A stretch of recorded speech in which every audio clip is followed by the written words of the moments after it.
Hi everyone, Aaron here for Zollotech, and today Apple released macOS Big Sur 11.5. This is available to all macOS Big Sur supported devices, so if you have Big Sur already on your device, you should see this update as well. And as you can see, it came in at 2.93 gigabytes. That's on my M1 iMac, and it will vary depending on the device you're actually using. Now, along with this, a few days ago, Apple also released iOS 14.7, watchOS 7.6, tvOS 14.7, and HomePodOS 14.7. Along with macOS Big Sur 11.5 today, Apple also finally released iPadOS 14.7.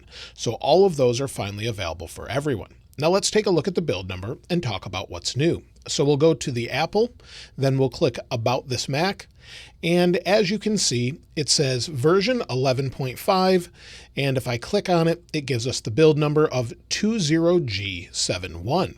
And in this build, this is mostly a security fix update, but let's take a look at what's new first. And the first thing has to do with podcasts. So if we go into podcasts, and then we go to shows, under shows, you'll see there's a new option for followed and all. This carries across not just macOS 11.5, but also iOS and iPadOS. So they've updated all of them with this option. So now you have the option under your shows to see followed or all. So maybe you want to subscribe to a few people and then sort of remember other shows as well. That way you can go back to them without deleting them for maybe something you don't listen to or watch as much. So that's been updated in podcasts. Nothing else in podcasts at all. Now, one thing that's working on iOS 14.7 but not macOS is in the Home app. If we go in the Home app and we option click or right click on one of our HomePods or HomePod Mini, go to Show Controls. On iOS, we can not only set alarms, we can also set timers. We can't do that with macOS 11.5 for some reason. So they didn't include it here, but it is included on iPadOS and iOS now. Now, as far as new changes, that's it. There's not a whole lot in this update, but there are some significant fixes as well. And the first one has to do with music. So if we go into music, and within music, one of the issues they've fixed is music may not update your play count and last played date in your library. So maybe you're listening to different music, it's not updating the last played dates properly. So that's something they've fixed.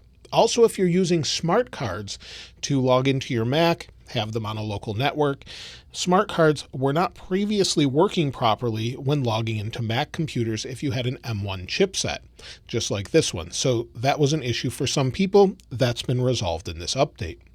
And as far as known fixes, they've also fixed a Wi-Fi bug that carried across to iOS and iPadOS where you had odd characters in the network and it could cause problems.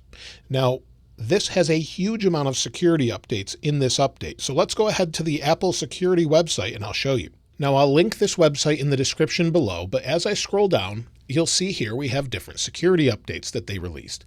And here are the macOS Big Sur updates. So we click on this and you can see all of the updates.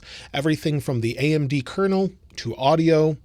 If we go down a little bit further, you can see core text, font parser, and we'll keep going. Intel graphics drivers, kernel, and the way you can read this is that you can see the impact here. An application may be able to execute arbitrary code with kernel privileges. Description, a logic issue was addressed with improved state management. So this was fixed and any credit that was given is listed here to anyone that helped them find it or helped them fix it.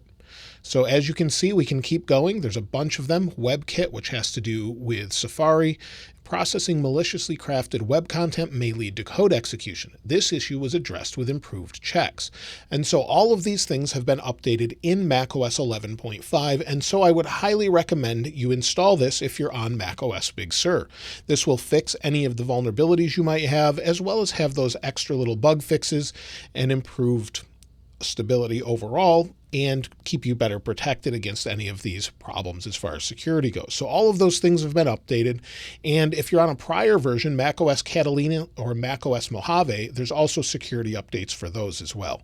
So if you want to see everything from iOS to iPadOS, all of the security updates are listed there. So that's everything in macOS 11.5. No, I would not expect any major changes until macOS Monterey is released, usually in mid to late September alongside the next version of iOS, but sometimes they release it a little bit later, so it could come out as late as October if they do what they do every year. So from now until the release of macOS Monterey, I would not expect any major updates, possibly security updates or additional bug fixes if anything are found. So that's what I would look forward to in any future updates. Monterey will have the major ones in the future with all of their features. And I've done separate videos about that, and if you want to check those out, they're in the description below.